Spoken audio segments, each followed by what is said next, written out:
Hello everyone. तो चलिए इस वीडियो में हम लोग थोड़ा सा बात कर लेंगे कि कैसे मैं प्री मार्केट एनालिसिस करता हूँ और कैसे आप उसको देख सकते हो और कैसे आप उसको इम्प्लीमेंट कर सकते हो।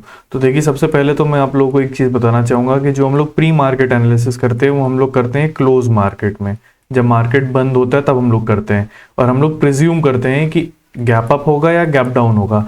वो हम लोग कैसे देख के अज्यूम करते हैं, हम लोग क्या देखते हैं, गिफ्ट निफ्टी को देखते हैं और फिर उसके बाद उसके हिसाब से हम लोग देखते हैं कि गैप अप हो सकता है या गैप डाउन हो सकता है निफ्टी में। और बैंक निफ्टी में भी उसी हिसाब का रहता है कि अगर निफ्टी में गैप अप है तो बैंक निफ्टी में भी गैप अप रहेगा, अगर निफ्टी में गैप डाउन हो तो बैंक निफ्टी में भी गैप डाउन रहेगा। ऐसा हम सोच के चलते हैं। ऐसा होता नहीं है, बहुत बारी कभी कभार ऐसा हो जाता है कि निफ्टी गैप अप हो गया, बैंक निफ्टी गैप डाउन हो गया, तो डिफरेंट सिनारियो होता है। बट हम ऐसा अज्यूम करके चलते हैं कि अगर निफ्टी गैप अप हो रहा है तो बैंक निफ्टी भी गैप अप ओपनिंग होगा और उसके अकॉर्डिंग हम लोग मार्केट में जो फर्स्ट मोमेंटम आएगा, मैं फिर से रिपीट कर रहा हूं, मार्केट में जो फर्स्ट मोमेंटम आएगा उसके अकॉर्डिंग हम लोग एनालिसिस करते हैं। तो अब देखिए यहाँ पे प्रॉब्लम क्या होती है कि जैसे आपने मेरा भी एनालिसिस देखा होगा, आपने इंट्राडे हंटर सर का भी एनालिसिस देखा होगा, वहां पे बहुत से लोग ऐसा बोलते होंगे कि यहाँ पर आपने प्री मार्केट एनालिसिस में सेलिंग के लिए बोल रहा था लेकिन आप खुद यहाँ पे लाइव ट्रेडिंग में बाइंग में बैठ गए। तो देखिए, ऐसा नहीं होता है। होता क्या है कि हम लोग बात जो करते हैं वो फर्स्ट मोमेंटम की बात करते हैं। अगर हमने सेलिंग का बात किया हुआ है तो मार्केट में देखिए फर्स्ट मोमेंटम सेलिंग आ भी जाती है, लेकिन कभी कभार होता क्या है कि अपनी पोजीशन बन नहीं पाती। अब जैसे पोजीशन बन नहीं पाई तो फिर क्या करेंगे, दूसरा ऑल्टरनेटिव ढूंढेंगे। या तो जो हमने सोचा था सेल करने का सोचेंगे, या तो अगर लगेगा कि नेक्स्ट मोमेंटम बाइंग का आ सकता है तो बाइंग कर लेंगे। तो अब देखिए, हमने डिस्कशन तो किया प्री मार्केट एनालिसिस में सेलिंग का, लेकिन हम लाइव ट्रेडिंग में क्या करके बैठ गए, बाइंग। ठीक है, तो वहां पे फिर आप लोग बोलोगे कि ये तो गलत इंफॉर्मेशन दे रहे हो। देखिए, ऐसा नहीं होता। बात ये होती है कि पोजीशन बन पा रही कि नहीं बन पा रही। तभी मैं हमेशा बोलता हूं कि या तो पहली चीज एनालिसिस को बाद में देखो, अपनी ट्रेडिंग क्लोज करने के बाद, तो जाके अच्छे से समझ में आएगा कि हाँ ठीक है, आपने कहाँ गलती करी है। आप जो सामने वाला, मैं भी गलती करता हूं, उसने कहाँ गलती करी, तो आप उससे सीख सकते हो।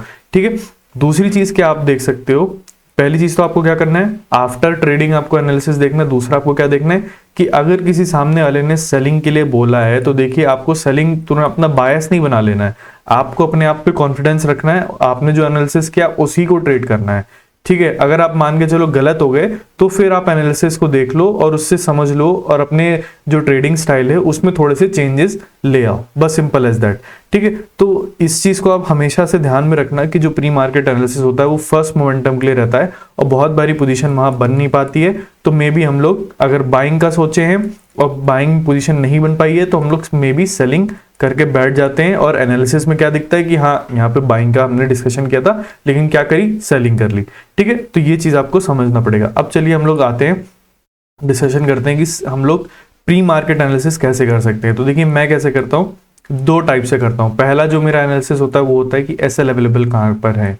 ठीक है, ये मैं क्या देखता हूँ यहाँ पर कि प्राइस एक्शन के अकॉर्डिंग क्या चीज मुझे दिख रही है मार्केट में, सिंपल एज दैट। ठीक है, एसएल कहाँ पर है, ये चीज मैं सबसे पहले नोट डाउन करके रखूंगा। दूसरी चीज मैं यहाँ पे एनालिसिस करूंगा साइकोलॉजी के हिसाब से। ठीक है, साइकोलॉजी के हिसाब से करूंगा। अब देखिए, एनालिसिस ये दोनों चीज का मुझे करना है कितने पार्ट्स में, 4 केसेस में करना है। एक छोटा गैप अप, छोटे से लेके मॉडरेट गैप अप, छोटे से लेके मॉडरेट गैप डाउन, और फिर उसके बाद बड़ा गैप अप और बड़ा गैप डाउन। ये 4 केसेस होते हैं, बस हमें ये 4 केसेस कवर करने हैं। ये 4 केसेस कवर करने हैं और किस चीज के अकॉर्डिंग सोचना है, एसएल के अकॉर्डिंग और साइकोलॉजी के अकॉर्डिंग। ठीक है, तो चलिए मैं यहाँ पे एक बारी डिस्कशन कर देता हूँ कि कल का अगर मुझे एनालिसिस करना हो तो मैं कैसे कर सकता हूँ। तो देखिए, बड़ा ही सिंपल सा हिसाब किताब रहेगा।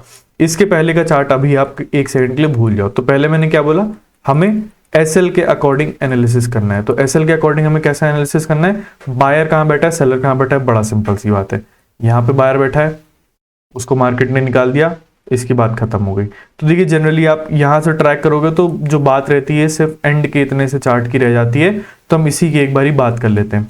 यहाँ पे देखिए, ये सेलर एक बैठा है जिसको मार्केट ने नहीं निकाला है। ठीक है, और यहाँ पे अगर आप देखोगे तो यहाँ पे मार्केट अगर कोई सेलिंग किया होगा, कोई अगर रिटेलर बैठा भी होगा तो मार्केट ने उसको रिट्रेस कर करके निकाला है, काफी फास्ट मोमेंटम कर करके मार्केट ने निकाला है। और यहाँ पर बायर जो है वो बैठ नहीं पाया होगा क्योंकि वो देखिए रिट्रेसमेंट बाइंग कर रहा होगा और वहां पे बार बार ही निकल जा रहा होगा, और जो सेलर है, सेलर को भी डर लग रहा होगा, वो भी रिट्रेसमेंट में निकल जा रहा होगा। ये मैं किसकी बात कर रहा हूँ? रिटेलर की बात कर रहा हूँ, ठीक है। तो चलिए अभी साइकोलॉजी की बात नहीं करते हैं, अभी सिर्फ एसएल की बात करते हैं। तो देखिए सिर्फ यहाँ पर एक सेलर बैठा है जो कि अच्छे से प्रॉफिट में बैठा हुआ है, और मार्केट ने यहाँ पे 500 के नीचे क्लोजिंग करके दी हुई है, तो ये सेलर अपनी पोजीशन को घर लेके गया होगा डेफिनेटली। अब देखिए मैं चाहता क्या हूँ, मैं चाहता हूँ कि मार्केट में जो मोमेंटम चल रहा है उसके अकॉर्डिंग में ट्रेड करूं। चलिए ये भी साइकोलॉजी की बात है, पहले मैं एसएल के बारे में बात कर लेता हूं, ठीक है। थोड़ा सा साइकोलॉजी की तरफ ज़्यादा डाइवर्ट हो जाता है माइंड, बट एक बारी एसएल देख लेते हैं। यहाँ पे सेलर अवेलेबल है, यहाँ पे एकदम एंड मोमेंटम में बायर और सेलर डेफिनेटली अवेलेबल है, ठीक है। बायर की मात्रा कम होगी क्योंकि 500 के नीचे मार्केट ने क्लोजिंग करी है, सेलर की मात्रा थोड़ी सी ज्यादा होगी, बड़ा सिंपल है। बायर का थोड़ा सा मैं इसलिए कंसिडर कर रहा होगा क्योंकि मार्केट ने लोअर पॉइंट से एकदम सपोर्ट लेते हुए क्लोजिंग करी है, तो मे भी कुछ थोड़े मोड़े आगे होंगे बायर। अब देखिए यहाँ पे हमें देखना क्या रहता है, यहाँ पर अब ये एसएल का डिस्कशन हो गया कि यहाँ पर एसएल है, यहाँ पर एसएल है, बड़ा सिंपल एज दैट, ठीक है। और ऊपर अगर किसी का एसएल होगा तो हमें उससे मतलब नहीं हो, बाद में हम कवर करेंगे अभी, ठीक है। अब देखिए यहाँ पर हमें क्या बात करना है, यहाँ पर अगर मार्केट गैप अप ओपनिंग हो जाता है तो हमें क्या देखना होगा, गैप अप या गैप डाउन। दोनों की केसेस में आप साइकोलॉजी पहले सोचो, साइकोलॉजी पे आपको क्या देखना है कि यहाँ पर सेलर को डर कब लगेगा और बायर को कब डर लगेगा, ये दो चीज आपको देखनी बस। जिसको डर लगेगा उसको हम टारगेट करेंगे। अब देखिए यहाँ पे मार्केट अगर गैप अप भी ओपनिंग हो जाता है तो क्या यहाँ पे सेलर को डर लगेगा? बिल्कुल भी नहीं लगेगा, क्योंकि वो प्रॉफिट में बैठा हुआ है, वो अपनी पोजीशन को डेफिनेटली काट देगा। अगर मार्केट काफी तेजी से मोमेंटम दिखा रहा है तब देखिए डेफिनेटली इसकी पोजीशन कटेगी, वो फिर मोमेंटम की बात अलग हो जाती है। लेकिन मैं आप लोगों को एक बात बताता हूँ, यहाँ पे अगर प्रॉफिट वाला सेलर है वो ऑलरेडी अपना प्रॉफिट में बैठा है, 500 के नीचे अपनी पोजीशन को घर लेके भी गया है। अब मान के चलिए उसका मार्केट प्रॉफिट कम करने लग जाता है तो वो अपनी पोजीशन को डेफिनेटली काट देगा, यहाँ पे अपना कंप्लीट एसएल नहीं देगा। कंप्लीट एसएल सिर्फ वही सेलर और बायर देते हैं जिन्होंने प्रॉफिट अच्छा ना देखा हो, ठीक है। तो इनको मार्केट टारगेट कंप्लीटली नहीं कर पाएगा अनटिल एंड अनलेस बड़ा गैप अप ओपनिंग यहाँ पे हो जाए, ठीक है। अब आप लोग समझ रहे हो कि छोटे गैप अप में तो इस सेलर को कंप्लीटली टारगेट नहीं कर पाएंगे, लेकिन बड़े गैप अप में इस सेलर को टारगेट हम लोग कर पाएंगे, क्योंकि देखिए अचानक से इसकी पोजीशन में लॉस दिखना चालू हो जाएगा और फिर इसको डर लगेगा, ये अपनी पोजीशन काटेगा और यहाँ पे मोमेंटम थोड़ा बहुत हम लोगों को अपसाइड का देखने को मिल सकता है। अब वो बात अलग है कि हम यहाँ पे बाइंग भले ना कर पाए, मान लीजिए यहाँ पे हमने एनालिसिस तो कर लिया कि हम यहाँ पे हम इसको टारगेट करेंगे, बाइंग कर लेंगे, लेकिन हम बाइंग भले ना कर पाए क्योंकि हो सकता है कि पोजीशन ही ना बन पाए, कोई हमें सेटअप ही ना मिले, तो फिर हम क्या करेंगे, तो फिर हम बाद में हम सेलिंग वगैरह कर लेंगे। जैसे कि अगर मैं आप लोगों को एग्जांपल दिखाऊं तो इसी दिन को आप कंसीडर करके चल लो। जैसे हमने यहाँ पे क्या देखा था, यहाँ पे सेलर बैठा, एकदम same to same ditto scenario बना हुआ है। यहाँ पे सेलर बैठा हुआ है, गैप अप ओपनिंग हुआ, इसको देखिए टारगेट तो हम नहीं कर पाते पहले ही अगर छोटा गैप अप होता, क्योंकि ये प्रॉफिट वाला सेलर था, ठीक है। अब लेकिन देखिए इतना बड़ा गैप अप ओपन हो गया, इसके पोजीशन को अचानक से लॉस देखना चालू हो गया, तो इसको टारगेट करने के लिए यहाँ पे बाइंग का मोमेंटम आ गया, फर्स्ट मोमेंटम, लेकिन मैं पोजीशन नहीं बना पाया, ठीक है। तो यहाँ पर फिर मैंने सेलिंग का यहाँ पे प्लानिंग बनाई, लेकिन अगर यहाँ पे अगर पोजीशन मेरी बन जाती, फर्स्ट कैंडल का रिजेक्शन मार्केट ले रहा था, तब भले यहाँ पर हम लोग प्रॉफिट वगैरह लेके निकल जाते, बट नहीं बन पाई, ठीक है। तो इस चीज को आपको समझना पड़ेगा कि एनालिसिस के अकॉर्डिंग यहाँ पर अगर सेलर को टारगेट कर सकते हैं और प्राइस एक्शन आपकी एंट्री वगैरह सही हो रही है तो डेफिनेटली यहाँ पे बाइंग में बेनिफिट मिल सकता है। अदरवाइज फिर देखिए यहाँ पे सब रिट्रेसमेंट अच्छा मार्केट ने कर रखा है, अपर साइड कोई भी स्टॉप लॉस नहीं है, फिर यहाँ पे प्राइस एक्शन बनने के बाद आप सेलिंग क्या सोच सकते हो। तो ये बड़ा गैप अप का सिनेरियो हो गया, ठीक है। अब देखिए साइकोलॉजी की वे में बात कर रहा था कि साइकोलॉजी आपको क्या देखनी है, कि यहाँ पे देखिए साइकोलॉजी सेलर की क्या है कि वो पोजीशन काटेगा अपनी प्रॉफिट में ही, पूरा टारगेट कर नहीं पाएंगे अनटिल अनलेस बड़ा गैप अप खुल जाए। तो यहाँ पे छोटे गैप अप में हमें क्या करना है, इस रेजिस्टेंस के लेवल तक हमें सेलिंग का ही सोचना है। इस रेजिस्टेंस के ऊपर अगर खुल जाता है तब देखिए प्रेशर आएगा इस पे, तब हम इसको टारगेट करने के लिए बाइंग कर सकते हैं, ठीक है। तो ये चीज आपको थोड़ा सा समझना पड़ेगा, हो सकता है मे बी कंफ्यूजिंग हो रहा हो, लेकिन वीडियो फिर से देख लेना दोबारा से। तो अब यहाँ पे हम लोग कंसिडर कर लेते हैं कि मार्केट यहाँ पे गैप डाउन हो जाता है, तो हमने छोटा गैप अप और बड़ा गैप अप दोनों कंसिडर कर लिया, ठीक है। अब हम लोग यहाँ पे छोटा गैप डाउन भी कंसिडर कर लेते हैं। तो देखिए आपको कंसिडर क्या करना है छोटे गैप डाउन में। देखिए डेफिनेटली यहाँ पे जिन लोगों ने रैली मिस करी है, मे बी उनमें से कुछ लोग यहाँ पे ट्राई करेंगे सपोर्ट वगैरह पे, ये सब सपोर्ट वगैरह पे ट्राई करने का सोच सकते हैं। बाइंग जिन्होंने मिस करी है वो अपना ट्राई कर सकते हैं। तो यहाँ पे साइकोलॉजी यहाँ पे डेफिनेटली बायर की ऐसी हो सकती है कि हाँ ठीक है, बाय ऑन डिप अभी करा जा सकता है क्योंकि मार्केट अभी ज्यादा गिरा नहीं है, तो उनको टारगेट करने के लिए डेफिनेटली यहाँ पे साइकोलॉजिकल वाइज सेलिंग का प्लान हम यहाँ पे रख सकते हैं। एक पॉइंट हो गया ये। दूसरा पॉइंट क्या हो गया कि यहाँ पे अगर कोई पोजिशनल वाला भी बैठा होगा, ये सब स्विंग अगर के मार्केट नीचे चलने लग जाता है तो वो अपनी स्विंग ट्रेड्स वगैरह जो होंगी उनको भी काटेगा। तो यहाँ पे पोजिशनल स्टॉप लॉसेस को भी टारगेट करा जा सकता है। एक ये साइकोलॉजिकल पॉइंट हो गया। तो यहाँ पे आपको भले ही नीचे चार्ट ना दिख रहा हो और आप लोग ये सोच रहे हो कि यहाँ पे चार्ट नहीं है, चलो यहाँ से हम बाइंग कर लेते हैं, तो देखिए बाइंग डेफिनेटली आ सकती है, उसमें कोई बुरी बात नहीं है। लेकिन आपको साइकोलॉजिकल एस्पेक्ट भी पता होना चाहिए कि अगर मान के चलिए मार्केट यहाँ पे गैप डाउन खुल के सेलिंग में आ गया तो आपके साथ ऐसा ना हो कि अरे ये क्या हो गया, मार्केट में तो नीचे स्टॉप लॉस अवेलेबल नहीं है, फिर मार्केट नीचे क्यों गया। नहीं नहीं नहीं, आपको थोड़ा समझना पड़ेगा। मार्केट ऐसे ही नीचे नहीं चला जाता, डेफिनेटली या तो साइकोलॉजिकल स्टॉप लॉस होंगे या तो पोजिशनल स्टॉप लॉस होंगे, कुछ ना कुछ होगा ही होगा, तभी मार्केट नीचे गया है। तो आप ऐसे कंप्लीट बायस बना के ना रखो, ठीक है। अगर आपको चार्ट के अकॉर्डिंग काम करना है कि यहाँ पे ऐसा अवेलेबल नहीं है और मार्केट सेलिंग में आ रहा है, तो उसको आ जाने दो, सेलिंग में आने दो, आने दो, आने दो, वेट कर लो आप अच्छे से।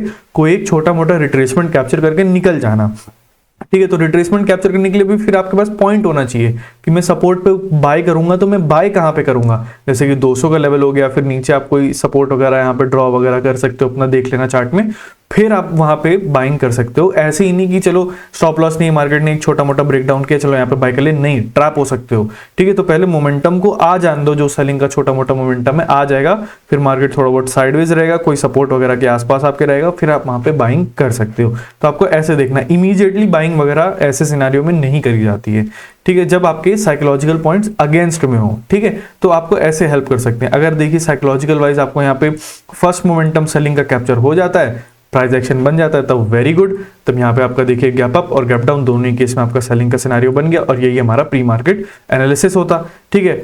देखिए सेलिंग का केस हम ये भी रख सकते हैं कि अगर मार्केट यहाँ पे गैप डाउन खुल जाएगा तो अनदर केस फिर वही हो जाएगा कि यहाँ पे सेलर अच्छे प्रॉफिट में आ जाएगा, उसको टारगेट हम नहीं कर पाएंगे, ठीक है। यहाँ पे बायर फिर क्या ट्राई करेगा, बाय ऑन डिप ट्राई कर सकता है, तो यहाँ पर उसको टारगेट करने के लिए हम लोग सेलिंग कर सकते हैं, ठीक है। अब यहाँ पे कुछ लोग ऐसा बोलेंगे कि यहाँ पे मार्केट ने लो वगैरह क्रॉस किया, यहाँ पे सेलर भी आ सकते हैं। डेफिनेटली बिल्कुल सही बात है आपकी, यहाँ पे रैंडम सेलर भी आ सकते हैं सब लो वगैरह क्रॉस करने में। देखिए गलत कुछ भी नहीं है, आप जो सोच रहे हो सही है, बस आपको ये देखना है कि ये जो रैंडम सेलर वगैरह आएंगे, जो लो वगैरह क्रॉस होने के बाद आ जाते हैं, या कोई भी आएगा, रैंडम सेलर नहीं, कोई भी अगर आएगा तो उसको मार्केट निकाल दे, एक बारी अपसाइड का मोमेंटम करके निकाल दे।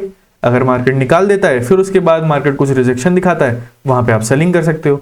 जैसे कि मान के चलिए अगर गैप डाउन ओपन हो जाता है, यहाँ पे इस सेलर को टारगेट कर नहीं सकते हैं, जो फ्रेश सेलर्स आ रहे हैं उनको मार्केट निकालने के लिए एक बारी 500 का ब्रेकआउट कर दे, फिर यहाँ से ब्रेकआउट फेलियर में कन्वर्ट हो जाए, तो यहाँ पे आपके लिए बहुत बढ़िया सेटअप रहेगा ये, ठीक है। तो आप ऐसे देख सकते हो और आप ऐसे एनालिसिस कर सकते हो। तो देखिए हमने छोटा गैप डाउन भी केस कवर कर लिया, हमने छोटा गैप अप भी केस कवर कर लिया, हमने बड़ा गैप अप भी केस कवर कर लिया, अब हम लोग बड़ा गैप डाउन का केस कवर कर लेते हैं। तो देखिए बड़े गैप डाउन के केस में थोड़ा सा मार्केट कंफ्यूजिंग हो सकता है, ऐसा मैं क्यों बोल रहा हूँ। देखिए दो टाइप के सिनेरियो होते हैं गैप डाउन में, या तो देखिए मार्केट इस लो वगैरह के नीचे अगर ओपन हो जाए, मान एक एग्जांपल के तौर पे मान के चल रहा हूं कि इस लो के नीचे कट जाए, तो देखिए ये काफी एक सिग्निफिकेंट स्विंग मार्केट ने बनाया है। इसके नीचे अगर आएगा मार्केट तो फिर यहाँ पे जिन लोगों ने इन्वेस्टिंग वगैरह कर रखी है वो लोग अपना पोजीशन थोड़ा बहुत काटेंगे, या जो लोग स्विंग ट्रेड, अगेन वाली बात हो जाती है, स्विंग ट्रेडर्स के लिए काफी अच्छा एक एसएल वाला पॉइंट है ये। इसके नीचे मार्केट आएगा तो उनके भी एसएल काफी कटेंगे, तो उनको टारगेट करने के लिए यहाँ पे सेलिंग वगैरह करी जा सकती है। अब देखिए यहाँ कहीं पे ओपन होगा तो यहाँ पे क्या कर सकते हैं, कुछ नहीं कर सकते। यहाँ पे फिर देखिए कंफ्यूजिंग सिनेरियो हो जाएगा, अपर साइड किसी को टारगेट नहीं कर सकते, डाउन साइड फिर यहाँ पे हमें प्राइस एक्शन का बनने का वेट करना पड़ेगा, ठीक है। तो आप ऐसे एनालिसिस कर सकते हो कि इस लेवल के नीचे तो देखिए सेलिंग करी जा सकती है, लेकिन अगर मार्केट और ज्यादा गैप डाउन खुलता है तो आप फिर आपको वहां पे करंट प्राइस एक्शन के अकॉर्डिंग वहां पर काम करना पड़ेगा, ठीक है। तो आप ऐसे हम लोग एनालिसिस करते हैं। और देखिए डेफिनेटली अगर आपने कोई एनालिसिस कर रखा है कि हम यहाँ पे मान के चलिए यहाँ पे अगर मार्केट गैप अप खुल जाता है काफी बड़ा अपने रेजिस्टेंस के ऊपर, तो यहाँ पे अगर बाइंग आ भी जाती है और आपकी ट्रेड नहीं बन पाती, तो फिर आप वहां पे वेट करो, आप वहां पे वेट करो, कोई दूसरा सेटअप ढूंढ लो, कोई यहाँ पे आप रिजेक्शन देख लो, कोई अच्छा रिजेक्शन आ रहा है, अच्छे से सेलिंग वाली कैंडल बन गई, या कुछ इस टाइप का प्राइस एक्शन बन गया है ना, या कोई और सेटअप हो गया, 5 EMA वगैरह हो गया, बहुत सेटअप है, मतलब उसको आप कंबाइन कर सकते हो एसएल हंटिंग के हिसाब से सेलिंग के।